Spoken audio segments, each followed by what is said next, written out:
नमस्कार, मी ॲडव्होकेट मुक्ताई पवार आणि आजच्या या महत्त्वपूर्ण व्हिडिओमध्ये तुम्हा सर्वांचं मनपूर्वक स्वागत करते। मित्रांनो, तुम्ही कधी डिस्कॉर्ड पद्धतीने मतदान केले का? तर आज आपण समजून घेणार आहोत की डिस्कॉर्ड सिस्टीम वोटिंग म्हणजे काय।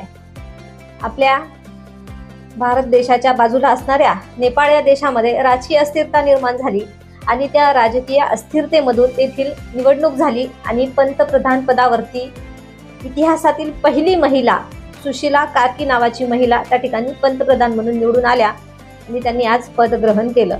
तर त्या महिला पंतप्रधान आहेत यांची जी निवड आहे ती कशा पद्धतीने झाली, तर ती सिस्टीम म्हणजे डिस्कॉर्ड वोटिंग सिस्टीम आहे।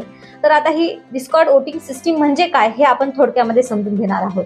तर ही एक मजेशीर आणि कमी महत्त्व असणारी मतदान पद्धती आहे जी नेपाळ सारख्या देशाने वापरली।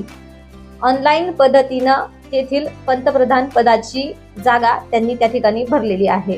ऑनलाईन पद्धतीनं कशा प्रकारे मतदान घेतलं, तर डिस्कॉर्ड चॅटिंग हे एक ॲप आहे आणि या ॲपच्या माध्यमातून ग्रुप तयार केले आणि त्या ग्रुपमध्ये ग्रुपच्या ॲडमिननी एक प्रश्न टाकला की कोण आपल्या देशाचे पंतप्रधान होणार आणि खाली त्या ठिकाणी ऑप्शन देण्यात आले।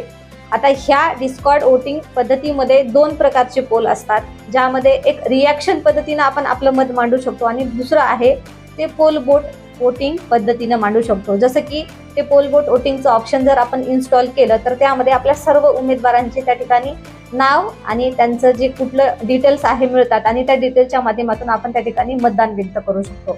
जे रिॲक्शन वोटिंग पद्धत आहे ही जास्त वापरण्यात आली आणि त्या ठिकाणी रिॲक्शनच्या माध्यमातून तेथील पंतप्रधानांची निवड झाली आणि त्यानुसार मतगणना झाली आणि अधिक मत असणारे उमेदवार हे त्या ठिकाणी पद त्या ठिकाणी मिळवतात। अशा प्रकारची जी मतदान पद्धत आहे ही नेपाळमध्ये झालेली आहे। तर ही डिस्कॉर्ड वोटिंग सिस्टीम काय आहे ही थोडक्यात आज या व्हिडिओच्या माध्यमातून आपण समजून घेतलेली आहे। तर मित्रांनो, तुम्ही कधी या डिस्कॉर्ड वोटिंगच्या माध्यमातून मतदान केलंय का किंवा आपलं मत व्यक्त केलंय का, नक्कीच कमेंटमध्ये सांगा। आणि आपला हा व्हिडिओ आवडला असेल तर माझ्या ॲडव्होकेट मुक्ताई पवार या यूट्यूब चॅनलला नक्की सबस्क्राईब करा, इंस्टाग्राम पेजला फॉलो करा। धन्यवाद।